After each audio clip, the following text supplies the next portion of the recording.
music, America, we got a song to sing. Six Flags Great America could have been a really interesting park. As you can see here, the entry plaza is really nicely laid out, with the pool taking up much of its space, flanked by flags, trees, and the double-decker carousel towards the back. While I've seen a fair number of European parks handle plazas like this a bit better, it's still an aesthetically pleasing use of space. If you step back from the fountain and take a walk around, you'll encounter the Roadrunner and Wile E. Coyote. Take a few steps further and Bugs Bunny is standing in the grass, but something is kind of odd about this. Okay, so you want me to see Looney Tunes characters, but why is he just standing just a little too far back for no reason? Traveling to the other side of the plaza, you can also see a few other characters as well, and the whole time I was thinking to myself, who's this for? Why do these exist? I don't know if Six Flags manufactured these, but Great America did have the original contract to incorporate Looney Tunes characters into its parks, and the rights to use these characters were then transferred to Six Flags once it purchased the park in 1984. From that point forward, Looney Tunes would then spread to other Six Flags parks as entire attractions and even lands. Yet, I still fail to understand why these exist. It's no secret that IP implementation sells new lands and attractions, as Disney and Universal have proven. And while you've certainly heard my criticism surrounding this if you're a viewer of the channel, it's at least used in a way that makes sense at those parks. I also know that characters like these are generally used for marketing as well, but even then, I can't seem to find them being used in recent advertising for Great America. Here, it's just statues of these characters, and that's about it. Walking around the park, there's a lot of really interesting ideas for themed lands. The Southwest Territory has some themed buildings and a nice handful of interesting rides. Yet, what is Daffy Duck dressed in Western attire, tucked away into the corner, really doing for anyone? I could catch glimpses of decent theming within ride queues or even surrounding the attractions themselves, yet Six Flags just can't seem to commit. Yeah, I know that Six Flags isn't exactly known for their theming, but it just seems like this park has so much wasted potential. There's an interesting area themed to New Orleans, and you know what really gets me in the Mardi Gras spirit? Superman Ultimate Flight. The Dark Knight Coaster. See, under another generic Six Flags park with admittedly some really great coasters, the shell of a fantastic theme park seems to exist. I would like to peel away the hastily themed DC superhero coasters and generic flat rides, exploring the history behind this park and seeing what interesting potential lies underneath. It's kind of exciting to see what this park could have been if it wasn't run by Six Flags for most of its life, and that's something I would be interested in highlighting. Is that to say that I disliked this park when I visited on my trip to the Midwest? No, and I actually have some really interesting observations about it and the state of Six Flags in general, especially among recent controversial statements from their new CEO. It's an overall mixed bag, but I think that people might be surprised to hear my opinions of the overall experience during my visit. So without further delay, let's jump into Great America, covering its history of how Six Flags killed its theming and cut it down into the generic amusement park that it is today. History lives in song and dance. There's mystery, fun, and romance. It's all at Marriott's Great America. Happy days are here to stay. The brightest star in the USA is Great America. Take a stroll with your girl in our hometown square. See your Yankee harbors in New Orleans. By the way, before we get further into the discussion, if you just want to leave a like on the video, I would really appreciate it. Located in Gurnee, Illinois, relatively close to Chicago, Great America was one of 3 theme parks conceptualized by the Marriott Corporation. Some people might find this to be surprising, as Marriott is known today as the largest hotel chain in the world, but the company has a rather diverse business history, having been invested heavily in food service and fast food chains.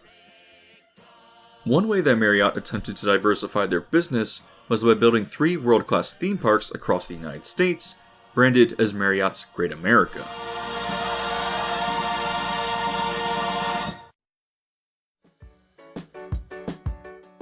The first and largest location was intended to be located in Laurel, Maryland, but due to significant resistance from the local population, was eventually cancelled. However, 2 other locations would open, the first of which was in Santa Clara, California on March 20th, 1976. The Gurnee location would then open a few months later on May 29th. Both parks were themed around American history, sharing a number of lands and attractions meant to celebrate the United States. However, while profitable, both parks would underperform to Marriott's expectations and would then look to sell off the parks in the 1980s. The Santa Clara location will be sold to the city in 1985, and through a series of transactions with different owners, is currently run by Cedar Fair today. Oddly enough, Cedar Fair recently announced that they had sold the park to Prologis, a real estate company from the Bay Area, though this was met with resistance from the city in an effort to keep the park running. In contrast, Great America in Illinois was sold to Six Flags in 1984. I can't speak for the California location as I'm rather unfamiliar with it, but it's my understanding that both parks were built to be pretty similar. However, since this video focuses on the Gurnee location, that's what we'll be tackling going forward. The park opens with Carousel Plaza as we viewed in the intro, centered around the double-decker carousel known simply as Columbia Carousel. Moving to the right, the first land visitors would encounter is Hometown Square, designed to emulate early 20th century towns of the Midwest. Most notable here was the historic coaster known as Willard's Whizzer, named after J. Willard Marriott, but is today known as just Whizzer. If you're more interested in the coaster experience, I recommend checking out my previous video where I talked about sketchy but historic old Midwest coasters. Continuing forward through the loop of the park, the next land was known as the Great Midwest Livestock Exposition at County Fair. This has since been shortened, thank God, to just County Fair today, but back then it meant to emulate the carnival atmosphere of its namesake. This would then be followed by Yukon Territory, meant to evoke the idea of a Canadian logging camp. Visitors would then walk into Yankee Harbor, obviously themed to 19th century New England. This is the only original land to be completely rethemed, as it became known as DC Universe in early 2022. Finally, you would round out the loop with Orleans Place, obviously themed around the French Quarter of New Orleans. When Great America opened, the park mostly consisted of shows and flat rides, which actually sounds a bit boring to me today, but was probably quite charming for its local audience. That being said, there were some interesting flat rides and coasters that existed during this time. The Skywhirl was a unique ride billed as a triple Ferris wheel. In addition to Willard's Whizzer, there was also Turn of the Century, a classic aero coaster located in County Fair. In 1979, Marriott repainted it black, replaced its airtime hills with 2 vertical loops, and added rockwork and other demonic theming. It would then reopen as Demon, which still exists in the park today. In its second season, Great America would add a number of flat rides, including the Skytrek Tower, which still exists and operates as a park icon. In 1978, the park would open a Schwarzkopf shuttle loop known as Tidal Wave in Yankee Harbor, which would operate until 1991. Another notable mention is American Eagle, which opened in 1981 as Intamin's first wooden coaster. For its time, it was the tallest, fastest, and longest dual-leg wooden coaster in the world, and still remains open, but in a pretty beat-up state today. Considering that local audiences wouldn't have really been exposed to Disney, this was a great regional theme park and a commendable effort by Marriott. However, while I'm sure there are plenty of people who have nostalgia for visiting the early park, I feel that it would have needed to evolve into something more ambitious to stay relevant. This could have gone a number of different routes, and I'm really curious how Marriott would have handled it if they had continued to show interest. However, with the sale to Six Flags, the park would run into some interesting, but also odd, creative directions.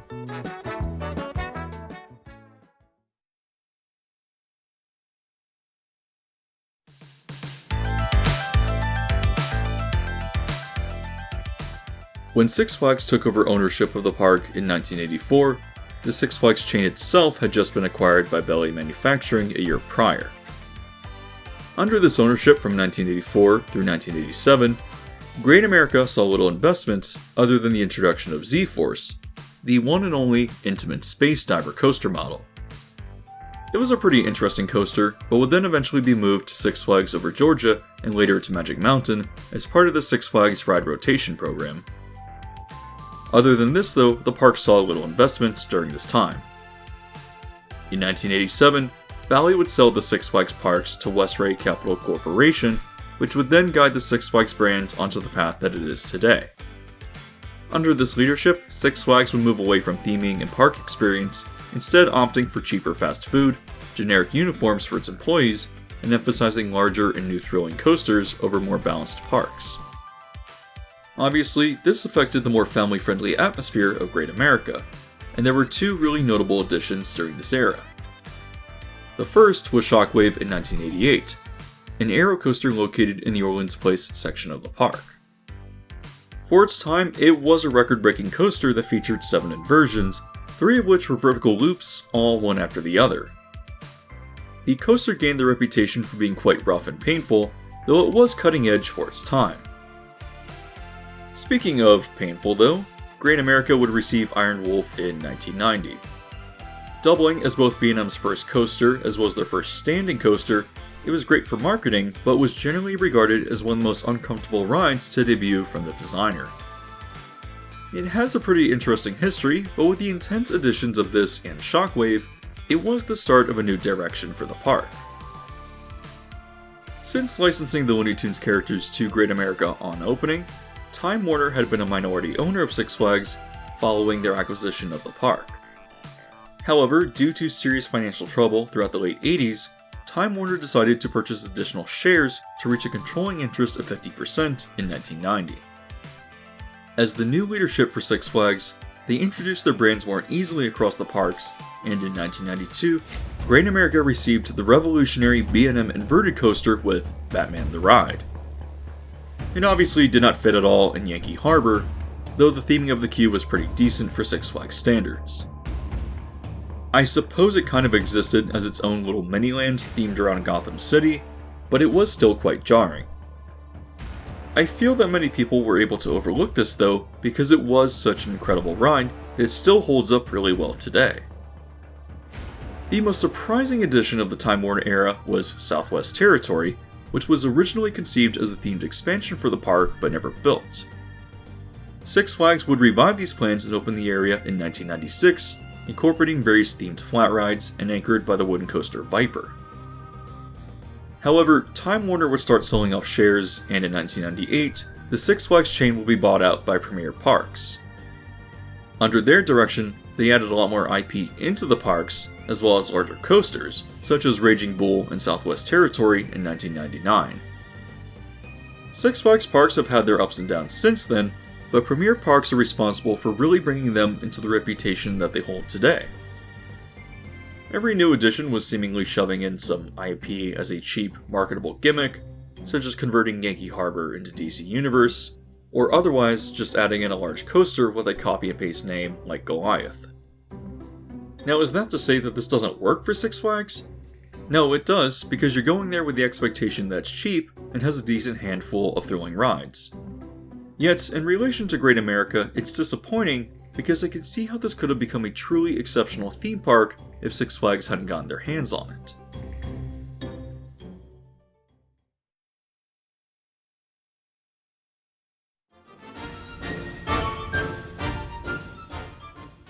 So, if Marriott Corporation had maintained control, or if it had been bought out by someone else, what could this park have actually developed into? If Six Flags had not bought it, I imagine that the next contender would have likely been Cedar Fair.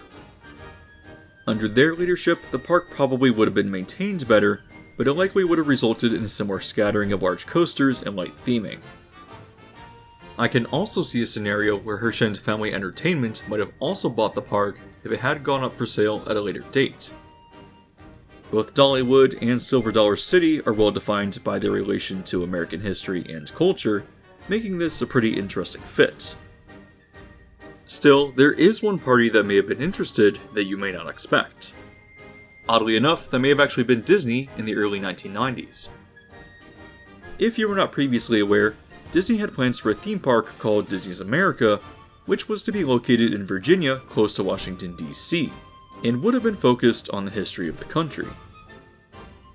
However, due to the financial failure of Euro Disneyland, as well as staunch local resistance, the park obviously never came to be. Yet, when the Knott family put up Knott's Berry Farm for sale in the mid-90s, Disney attempted to purchase the park, intending to convert it into a version of Disney's America. That obviously never happened either, as Cedar Fair is now the owner, but I have to imagine that if Marriott had held on to Great America into the 1990s, Disney would have probably been interested as well. Can you imagine walking through Hometown Square and sitting down for a showing of the Hall of Presidents? In Orleans Place with a Pirates of the Caribbean? Or a renamed Yukon Territory with a Lewis and Clark River Expedition? Anyways, let's assume none of these scenarios and instead go back to Marriott maintaining ownership, but wanting to really evolve it into a truly exceptional, high-budget theme park. I'm not assuming it would be anything on a Disney or Universal level, but something more akin to well-planned, scenic spaces with a decent level of theming like with Herschend or SeaWorld parks. I actually find that Southwest Territory is a great example of this because the area is pretty well themed. The facades themselves could use a bit more detail, but the many flat rides throughout the area make a lot of thematic sense and seem to be well maintained. I also really like the station for Viper. I don't have any footage of it, but there's definitely some subtle snake theming among the wooden structure. Raging Bull is also a great coaster, but from what I can recall, lacks any station theming. Still, that wouldn't be difficult to fix. Southwest Territory definitely feels like it could exist in another park, one not afraid to incorporate large coasters into its skyline, but still theming to a pretty decent degree. Another highlight is Mardi Gras, which I haven't mentioned to this point, but was actually an expansion of Orleans Place, added in 2004. While there's not much to this area, the architecture and handful of Mardi Gras themed flat rides is thematically cohesive. The Mardi Gras Hangover, which was a super loop added in 2018, isn't really my style of flat ride, but I still feel adds a lot of kinetic energy to the area. Where Orleans Place starts to fall apart is when you continue towards the front of the park, encountering Superman and the Dark Knight coaster. Both were pretty decent rides, but this area could have felt much more interesting if they had really bothered with theming the attractions or adding to the atmosphere of the land. In another time, under a different owner, Orleans Place would be defined by jazz bands and roaming Mardi Gras jesters. Instead of a generic pizza place and a Johnny Rockets, this land could be serving beignets, Monte Cristos, gumbo, jambalaya, and beers brewed in Louisiana. It could be defined by New Orleans-themed coasters and flat rides, or perhaps even more daring, a dark ride that depicts Louisiana culture in some form. When walking through and looking at the architecture, I can see the skeleton for a great theme park. This extends to other lands as well, as DC Universe still manages to keep around the New England theming, and Yukon Territory could have easily been an awesome land themed to the Pacific Northwest. The weakest area of the park is County Fair, which really just seems like an excuse to place something just wherever. Goliath is a fun coaster, but it's just another copy and pasted Six Flags name placed in a land it has nothing to do with. I don't really have too many specific proposals for how I would change the park, but I hope that you can see my point that there's a lot of wasted potential here. This could have been one of the top theme parks in the country, and yet it's just standard Six Flags fare. That's not an inherently bad thing, because I generally have an overall positive view of my visit here, but I would have really liked to see how this park would have turned out under the leadership of Marriott, or someone else who would have moved away from the amusement park experience. Now that I've made my point and established the thesis of the video, I would like to round things off by providing some interesting observations from my visit.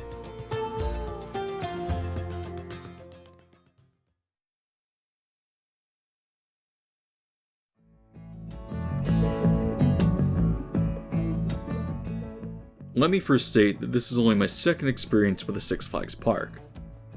I've only previously been to Six Flags Over Georgia, and that was probably at least 15 years ago or so. So, with Six Flags holding the reputation for being the bargain bin of theme parks, how did it meet those expectations? To my surprise, I actually had a pretty positive experience. While the whole point of this video has been to criticize the lack of thematic direction for the park, it was still generally a lot of fun for what it was.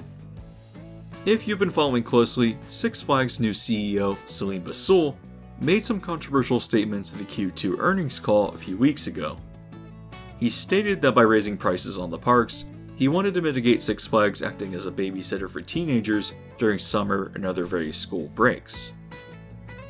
He also stated that this would help to keep away what he described as Walmart customers. I obviously have no experience with a clientele previous to the price hikes in 2022, but what I can say is that people were far more polite and much less bothersome than the people I see in Orlando, including visitors to Disney and Universal.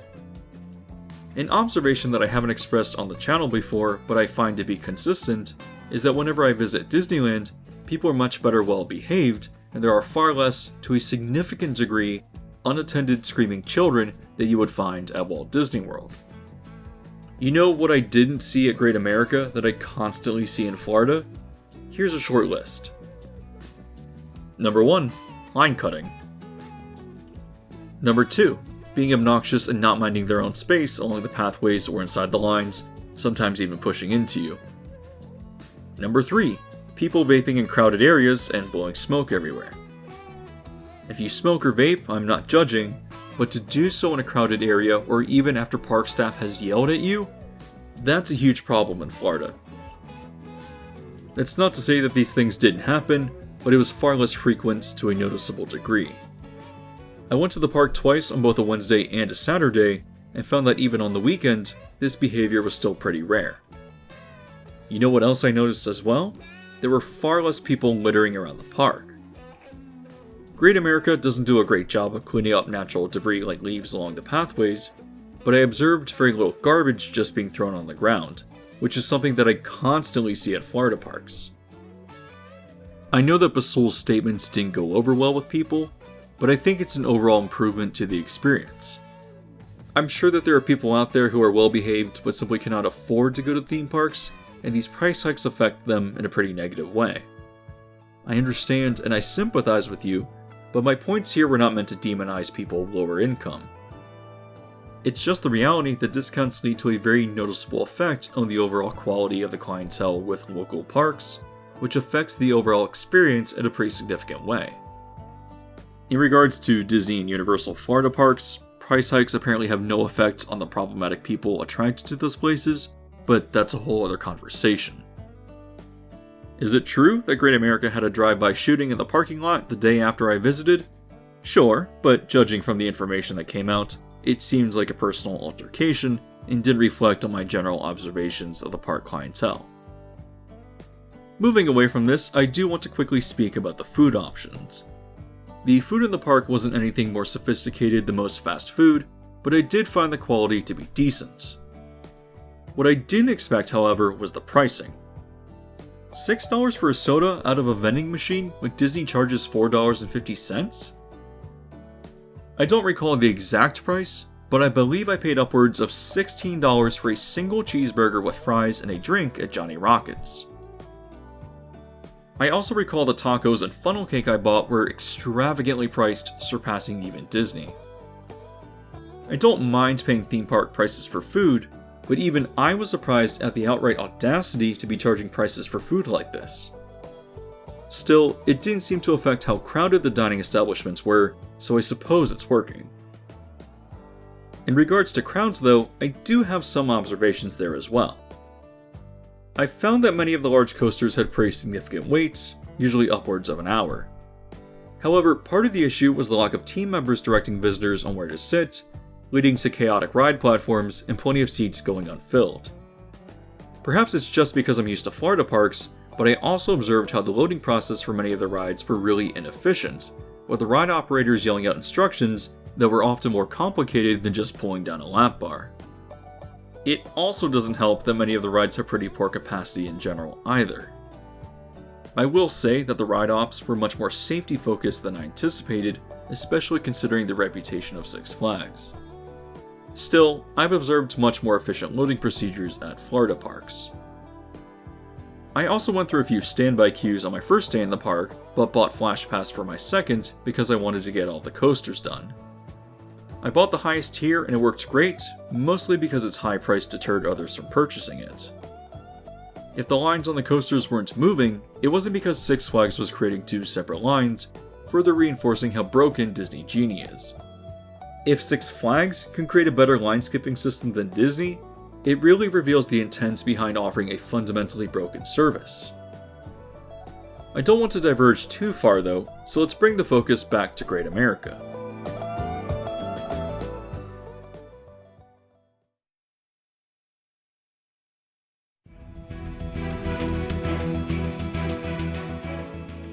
Quickly wrapping things up, I would like to give my opinions on the coasters, as I'm sure that people will probably be asking in the comments. I know that this is controversial, but I actually preferred Raging Bull over Mako. I've just simply come to the realization that I prefer positive Gs over negative Gs and floater airtime.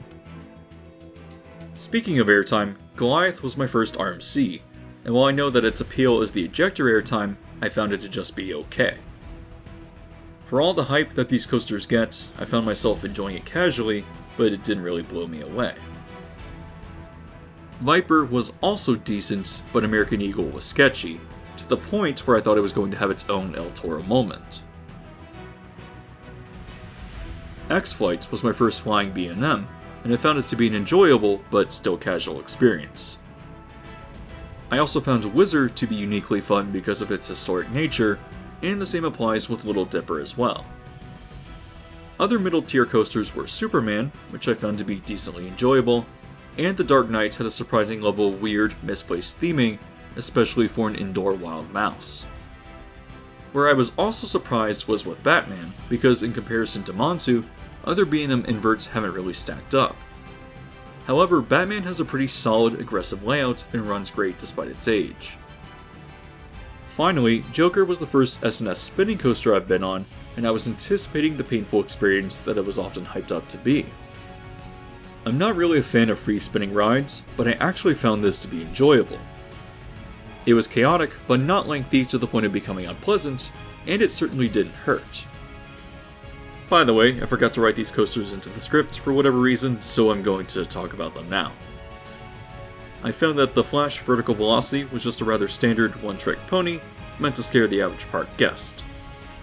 I don't need to do it again, now that I've done it once. I also found Max Force to very much be the same. I know that it's well loved by coaster enthusiasts, but I was rather unimpressed beyond the novelty of its forceful launch. While Six Flags Great America is a disappointment to a theme park fan like me, I found that the overall experience was still quite fun, and I would probably visit again if they eventually received a new coaster. Their current lineup is pretty solid, with Raging Bull and Batman being the standouts for me, and I overall had a rather pleasant park experience. Still, it's fun to imagine what this park could have been under Marriott or the leadership of another company, evolving into a top-tier theme park based around American history.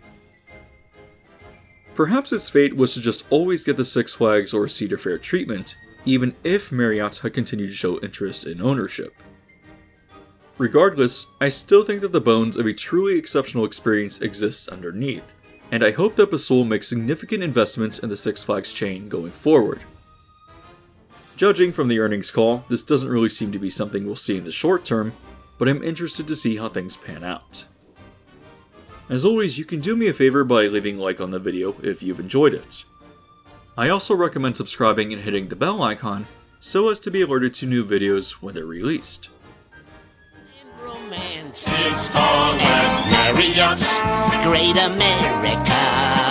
Happy days are here to stay. The brightest star in the USA is Great